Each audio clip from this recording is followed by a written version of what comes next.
Adom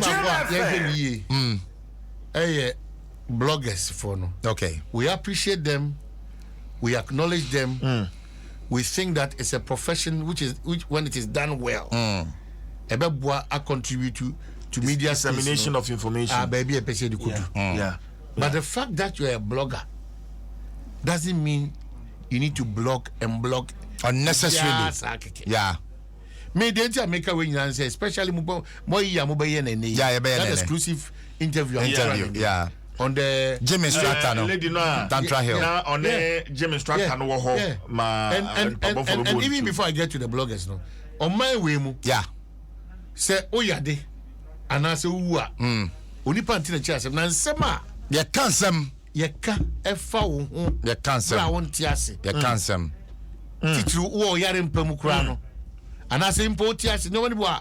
Ubusa on to say the late emisata wife busa say etimi kunu na mu kan ase mu fa no na eye serious in this country. Yeah, some very serious in this country. Mami na mo bedi ni nkomo sonkun men kinkan here kura no mama kinkan about this woman.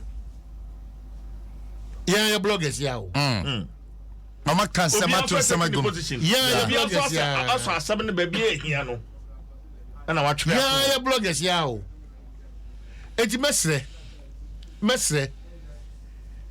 blogging no eye adwuma ebe ya adwuma edimu bra wa fa kwan esese wo fa so a de blog yeah but sabi who ko blog to get attention and money with false information there your pen numbers very worrying your pen numbers nti anopai I'm happy say Motimia dosuko abo the normal exclusive na mama no obeka na sa gym instructor oshia no unfortunate ewu in the way yetimia ti nyoma akọ into it any nyoma binima yenuanom bloggers ni binu so e dia tutudwa e say utie de ekoya na say eya ye kontumputem no ma ya samo ndi mesremo mumma emunna ho fan ebra mo be boss am exclusive da ya bebo na movie a me ba be join commentary no okay to ensure that we all have a certain responsibility we have a certain responsibility. We cannot shirk that responsibility to be truthful, to be firm, to be objective, and to be bold. Eti me baya ena akwaya benada na na be ukwada ena benada benada de me ta kra nkasa kese ya kwankyere